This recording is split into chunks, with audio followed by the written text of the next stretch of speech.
தர்மபுரி மாவட்டம் பாலக்கோடு அதிவிரைவு தேசிய நெடுஞ்சாலையில் சரக்கு லாரி கவிழ்ந்து விபத்திற்குள்ளான பதைபதைக்க வைக்கும் சிசிடிவி காட்சிகள் வெளியாகியுள்ளன.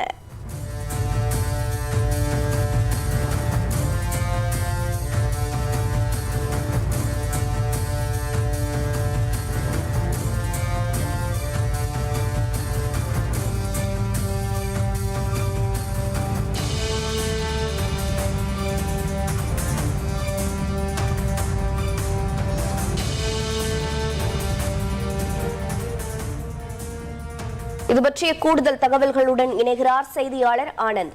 ஆனந்த், வணக்கம். இந்த விபத்து தொடர்பான மேலும் தகவல்கள் என்னென்ன? வணக்கம். அதாவது தருமபுரி மாவட்டம் பஞ்சப்பள்ளி அடுத்த வேடம்பட்டி கிராமத்தை சேர்ந்தவர் லாரி டிரைவராக வேலை செய்து வருவார் சிதம்பரம். இவர் நேற்று சரக்கு லாரியை ஒசூரில் இருந்து காய்கறி ஏற்றிக்கொண்டு வந்துள்ளார். அப்போது அந்த பாரம் தாங்காமல் திருநெல்வேலியை நோக்கி செல்லும் போது பாலக்கோடு அதிவிரைவு சாலையில் கல்கூடப்பட்டி அருகே வந்தபோது கட்டுப்பாட்டை இழந்த சரக்கு லாரி சென்டர் மீடியன் மீது தலைக்குப்புற கவிழ்ந்து விபத்துக்குள்ளாகியுள்ளது. இதில் படுகாயமடைந்த லாரி டிரைவர் அக்கம் பக்கத்தினர் மீட்டு பாலக்கோடு அரசு மருத்துவமனையில் முதலுதவி சிகிச்சை பெற்று பின்பு மேல் சிகிச்சைக்காக தருமபுரி அரசு மருத்துவமனையில் சேர்த்தனர். தகவல் அறிந்த பாலக்கோடு காவல்துறையினர் மற்றும் தீயணைப்பு துறையினர் சம்பவ இடத்திற்கு விரைந்து வந்து சரக்கு லாரியை அப்புறப்படுத்தி போக்குவரத்தை சீர்திருத்தினர்.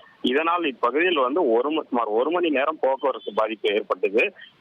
இந்த நிலையில இன்று இதன் சிசிடிவி காட்சி அருகில் இருந்த பேக்கரி கடையில் பதிவாகி இருந்து வெளியாகி தற்போது சமூக வலைதளங்களில் வெளியாகி வெறும் பரபரப்பை ஏற்படுத்தியுள்ளது.